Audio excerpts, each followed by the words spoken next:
San Pauli pada awalnya berdiri bukan karena sepak bola, tetapi karena olahraga renang. Sepak bola mulai menjadi bagian dari San Pauli pada 1907 dan secara resmi berdiri pada 15 Mei 1910. Pada masa Reich ketiga, San Pauli terkena dampak reorganisasi sepak bola oleh rezim Adolf Hitler. Hal itu menyebabkan San Pauli harus terdegradasi. San Pauli kemudian kembali bermain di Gauliga atau divisi utama Liga Jerman pada masa Hitler pada tahun 1940 hingga akhirnya berakhir Perang Dunia II. Setelah Perang Dunia II berakhir pada tahun 1945, San Pauli kemudian mengikuti kompetisi Oberliga Nord, kompetisi tertinggi sepak bola Jerman bagian utara.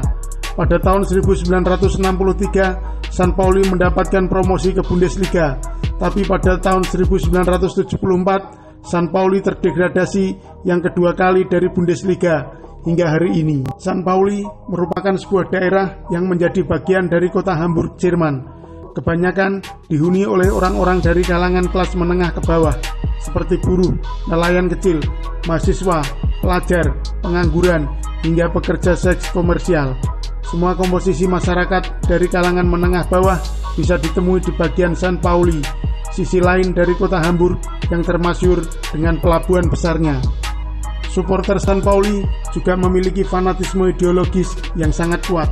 Mereka memilih mengutamakan kemandirian ekonomi dan membiarkan klubnya berjuang dari bawah, ketimbang royal dalam membelanjakan pemain demi mendulang prestasi. Supporter San Pauli tidak mempermasalahkan prestasi klub mereka, meskipun San Pauli terdegradasi dan terperosok pada peringkat terakhir dari divisi terendah Bundesliga sekalipun. Supporter San Pauli merasa lebih terhormat bila klubnya minim prestasi daripada mereka harus menerima suntikan dana dari kapitalis demi prestasi instan. Api perlawanan itu tak sebatas agenda demonstrasi belaka, tapi juga sampai ke markas tim bola San Pauli di Millentorm Stadium. Tiap tim berlaga, deretan spanduk serta poster yang bertuliskan "Jangan lagi fasisme, jangan pernah lagi berperang" selalu rutin terpampang.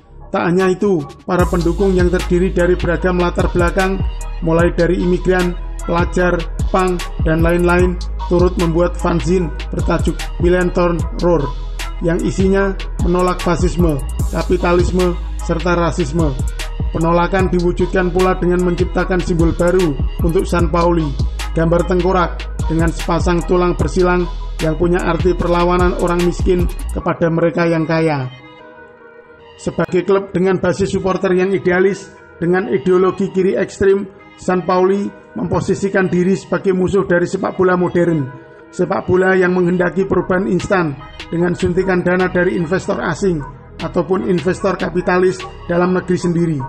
Mereka lebih suka memungut sampah, mendaur ulangnya, kemudian menjualnya, dan hasilnya diserahkan seluruhnya pada klub. Hal ini kemudian mendorong pada terjadinya rivalitas San Pauli dengan klub-klub sepak bola Jerman yang kaya, termasuk rival mereka, Hamburg SV.